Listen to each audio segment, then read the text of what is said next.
This is Shilata Dhavla back with one more video, and this video of today is structure of atom NCERT back exercise. And I know that after the end of this video you will be very much comfortable with the back exercise of structure of atom. So now let us do the problems. Question number 2.1. It states that calculate the number of electron which will together weigh 1 gram. So how to solve it?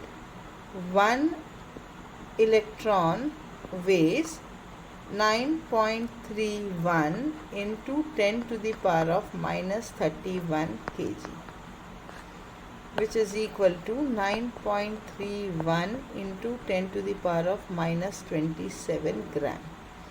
So how many electron will weigh 1 gram? So this is equal to how much? 1 divided by 9.31 into 10 to the power of minus 27, which is equal to 10 to the power of 27 upon 9.31. And then the part 2. Calculate the mass and the charge of 1 mole of electron. So 1 electron weighs 9.31 into 10 to the power of minus 31 kg, and 1 electron has a charge of 1.6 into 10 to the power of minus 19 coulomb. So 6.022 into 10 to the power of 23 electrons will weigh how much? So this is 6.022 into 10 to the power of 23 into 9.31 into 10 to the power of minus 31 kg. Simple. फिर उसी तरीके से 1 electron पे charge इतना है तो 6.022 into 10 to the power of 23 particles पर कितना चार्ज होगा? तो 6.022 into 10 to the power of 23 into 1.6 into 10 to the power of minus 19 coulomb. So it is so if you know the concept well, it is so easy to calculate so easy to understand the numericals. The thing is that if the theory is clear, repeatedly I say keep this point in mind, that if the theory is clear, आपको MCQs और numericals करने में कभी कोई दिक्कत नहीं होगा, कभी नहीं. आपको concept आना चाहिए सिर्फ समझ में. So now let us have look at question number 2.2. 2.2 will be calculate the total number of electrons present in 1 mole of methane. So 1 mole of methane. So let us see, 1 molecule of methane has 6 plus 4, 10 electrons. 1 mole has 6.022 into 10 to the power of 23 molecules. 23 molecules. So how many electrons will be contained in 1 mole? So एक molecule में 10 electron है. तो 6.022 into 10 to the power of 23 में कितने electrons होंगे? So 6.022 into 10 to the power of 6.022 into 10 to the power of 23 into 10, यानी कितना हो गया? 6.022 into 10 to the power of 24. इतने इलेक्ट्रॉन्स होंगे. पार्ट बी, मतलब second part, total number of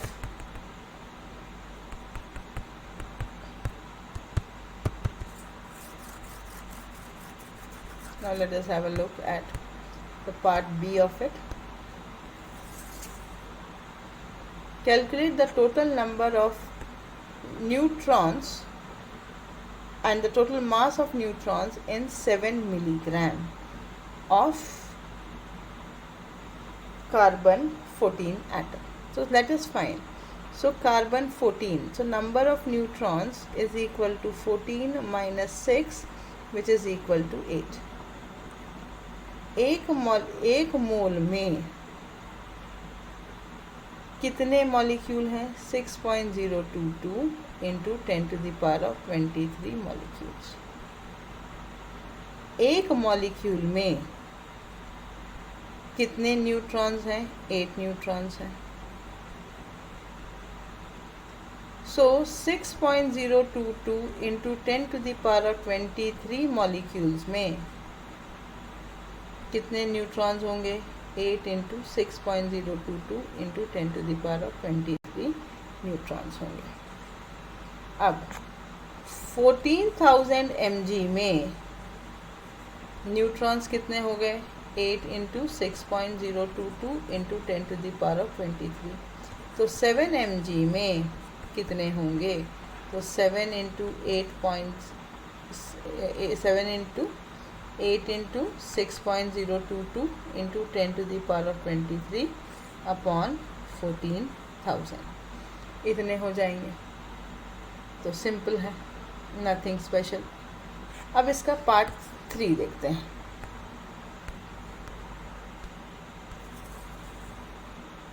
find the total number and the total mass of protons in 34 grams of ammonia. So 34 grams of ammonia. तो कितने, पहले तो हमको what we have to calculate?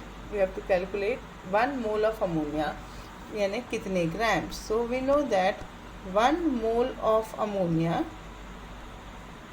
means 17 grams, which is equal to 6.022 into 10⁻23 molecules.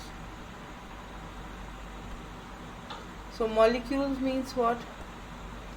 Molecules means what? Number of what? Number of electrons. If I want to calculate the number of protons, then what will be the number of protons? Number of protons will be equal to 6.022 into 10⁻23 into 10 protons रहते हैं ammonia में total, nitrogen के 7, hydrogen के 3, तो number of protons कितने हो गए? 10। Number of electrons are always equal to number of protons, तो इसका आंसर भी उतना ही आएगा 6.022 इंटू 10⁻24। इतने प्रोटॉन्स इसमें प्रेजेंट होंगे। तो 1 प्रोटॉन का मास दिया हुआ है आपको। 1 proton का mass, what is the mass of 1 proton? 1 proton is equal to 1.67 into 10⁻⁻27 kg. 1 proton is equal to 10⁻⁻27 kg. तो 34 mg में कितने होंगे? 34 mg में कितने होंगे? 34 mg यानी कितने? 0.034 ग्राम्स में। तो 6.022 into 10⁻24 divided by the atomic mass, I mean the molecular mass, into the total mass required. So इतना इसका मास होगा। तो इसमें क्वेश्चन है कि टेम्परेचर और प्रेशर को चेंज करने से नहीं, कोई फ़र्क नहीं पड़ता। टेम्परेचर और प्रेशर को आप कुछ भी चेंज कर लें, इसमें कोई चेंज नहीं होगा। So now let us understand the next question 2.3। So what does 2.3 से?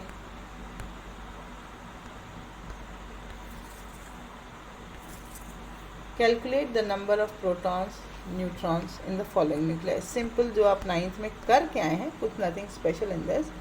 सो 13 6, तो number of protons 6, number of electrons भी 6, number of neutrons is 13 minus 6 which is equal to 7। उसके बाद 16 8, number of electrons 8, so number of protons be 8, so number of neutrons will be 16 minus 8 which is equal to 8. 24 12 magnesium, so this is 12 12 24 minus 12 which is equal to 12. Then 56 26, so it's 26 26 56 minus 26, these are the number of neutrons. Then strontium 88 38, so this is 38 38 88 minus 38 which is equal to 50. So nothing. ये आपको समझ में आ गया होगा. अब हम आगे बढ़ सकते हैं. 2.4 को देख लेते हैं. Write the complete symbol of the atom. ये भी आपका किया हुआ है. Nothing special as such. Write the complete symbol of the atom. So हमको पता है कि एक एलिमेंट यदि x है तो आप उसको कैसे लिख सकते हैं. x 35 17. क्लोरीन हमको पता है एक क्या है, क्लोरीन है. सेकेंड क्या आएगा, 233. एटॉमिक मास ऊपर, एटॉमिक नंबर नीचे. एटॉमिक मास ऊपर, एटॉमिक नंबर नीचे. तो इट इज़ सिंपल. 23392 यानी यूरेनियम, ये क्लोरीन है, ये यूरेनियम है. और 9 और 4 क्या होगा, बेरिलियम. क्लोरीन, यूरेनियम और beryllium. C, if you are clear with the theory, this is not at all a problem. Now let us see question number 2.5.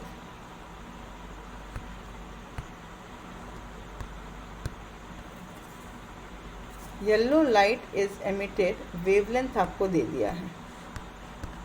Emitted from a sodium lamp of 580 nanometer. Nanometer means 580 into 10 to the power of minus 9 meter. Calculate the frequency and the wave number. So wave number is equal to 1 by lambda. सबसे पहले तो wave number निकल जाएगा. So this is 10 to the power of 9 divided by 580 meter inverse. कोई दिक्कत नहीं.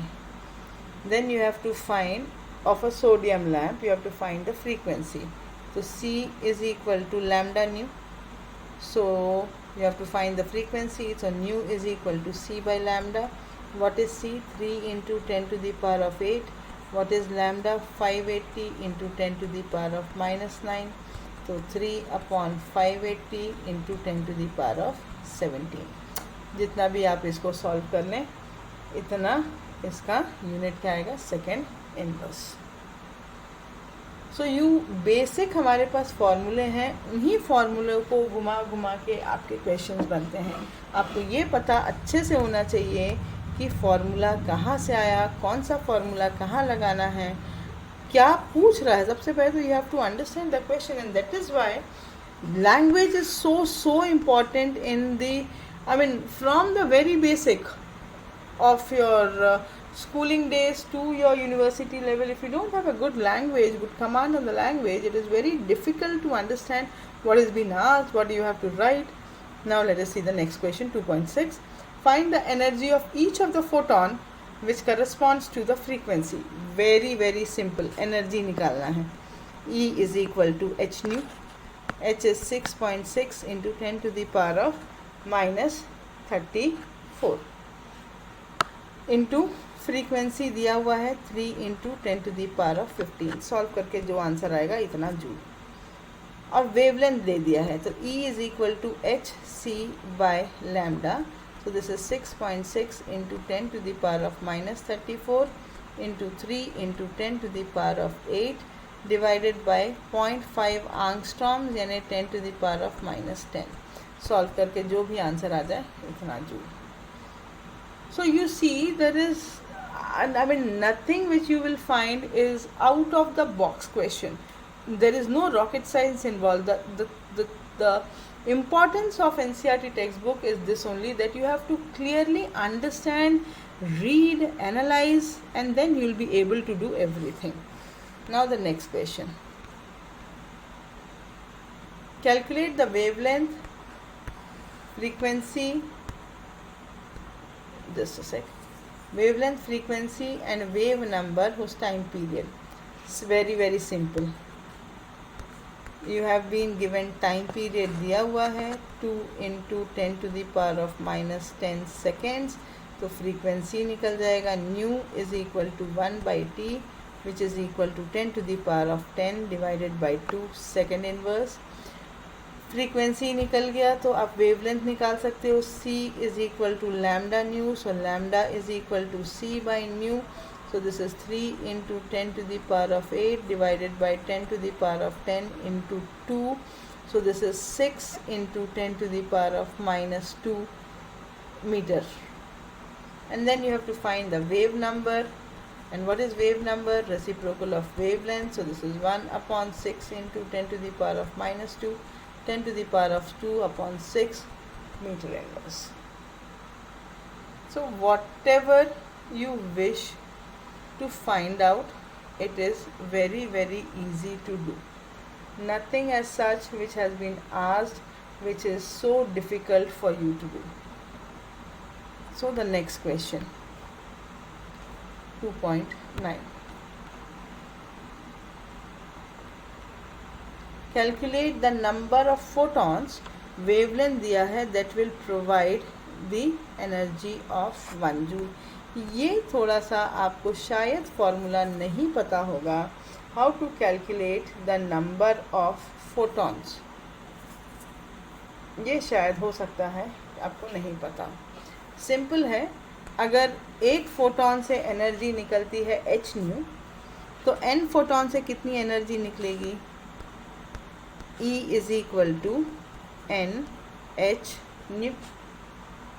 New कितना होता है? c by lambda. So this is n h c by lambda.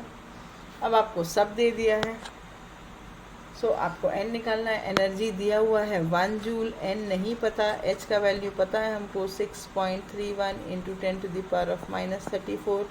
c का वैल्यू पता है 10 टू द पावर ऑफ 8. ये है 4000 picometre. So this is 4000 picometre. So picometre is how much? 10 to the power of minus 12. 10 to the power of minus 12. सो आप n निकाल सकते हैं easily. 4000 into 10 to the power of minus 12 divided by 6.3 into 10 to the power of minus 34 into 3 into 10 to the power of 8. इतने number of photons होंगे. So till now I hope you are clear with it. आपसे को समझ में आ रहा है, and you have understood how important is to understand the theory part of it. So now next question, question number 2.9. So now let us understand what we have to do with this. A photon has a wavelength, lambda का value दे दिया हुआ है, work function has been given, you have to calculate the energy of photon.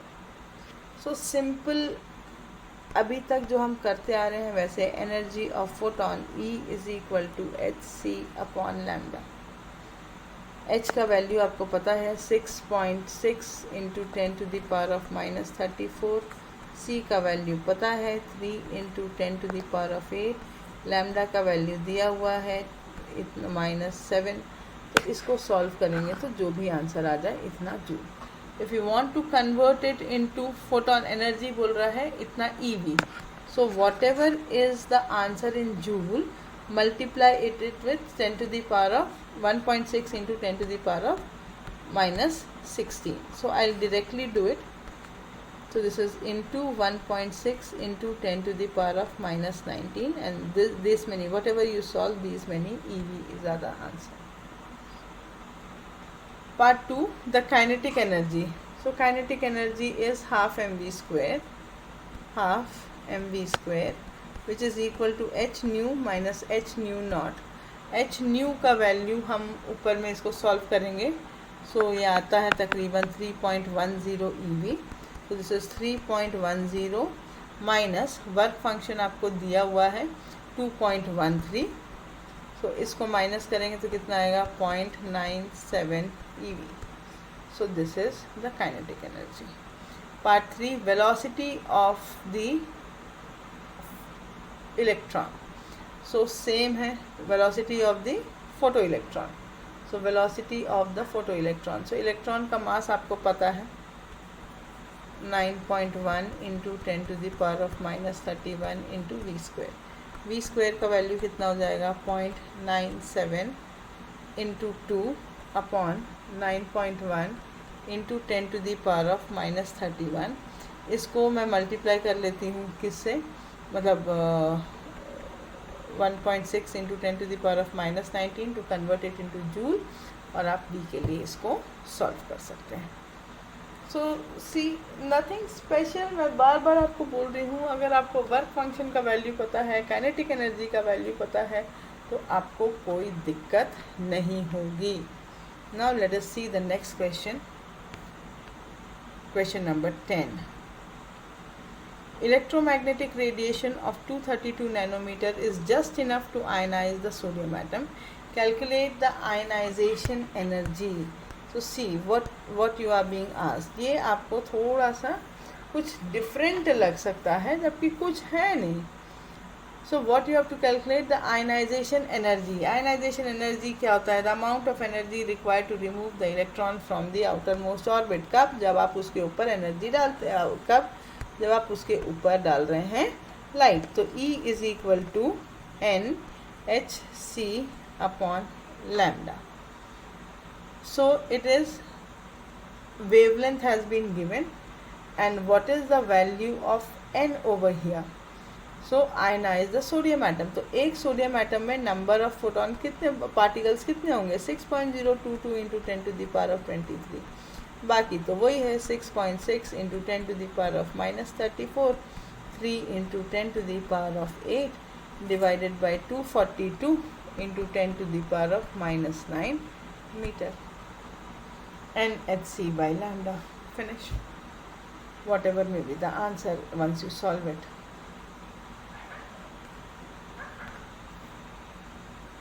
So I am repeatedly telling you that the questions are not tough. The questions are not at all tough. अब इसी type के questions जो हैं, today we have done 10 questions and then tomorrow we will solve more questions of structure of atom and we'll wrap up the NCERT text. Okay then, bye bye.